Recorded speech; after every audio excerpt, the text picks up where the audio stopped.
Okay, Bismillahirrahmanirrahim. Okay, Bismillahirrahmanirrahim. Assalamualaikum warahmatullahi wabarakatuh. Jadi Alhamdulillah hari ni Teacher K ada terima satu parcel daripada Wakelet. Okay, nampak Wakelet, daripada Wakelet. So kalau Wakelet ni daripada ni lah, kalau tengok alamat ni daripada United Kingdom. Okay, United Kingdom. Okay, jom kita buka apa yang ada kat dalam ni. Sekejap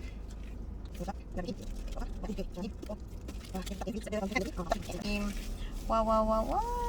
Okay, ada apa-apa tak? Macam okay, tak ada apa-apa dalam ni. Okay, dah lepas. So, okay, bismillahirrahmanirrahim. So, akhirnya, okay.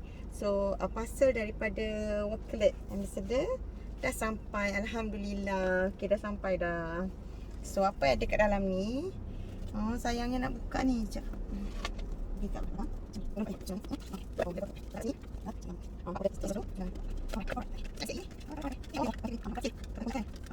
Bismillahirrahmanirrahim. So, dapatlah ni. Okay, nampak tak? Wakelet. Okay, Wakelet. Alright. Jadi, apa dekat dalam ni? Alright. Bismillahirrahmanirrahim. Jeng. Ada lagi plastik. Alright, so ada love kat situ. Wakelet ada love kat situ, nampak?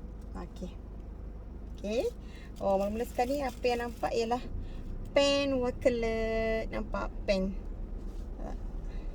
Nampak pen pen Wakelet. So first pen. So I got pen. And sayangnya nampak. This one rasanya baju kot. Ni baju. Baju. Alright. So my name. Here, my name. Okay, Kamaria. Alright, so maksudnya kita buka yang ni dulu. Kad ni.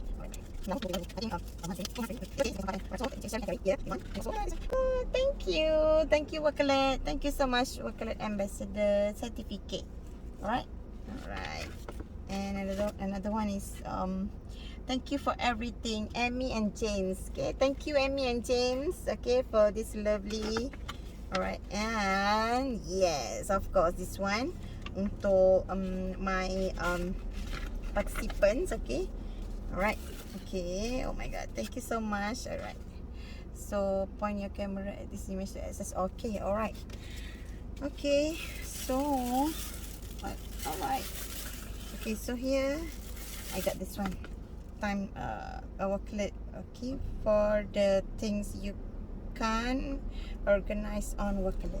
Alright, so you just put here. Alright, so menu. Alright, a book. T-shirt, nampak kan?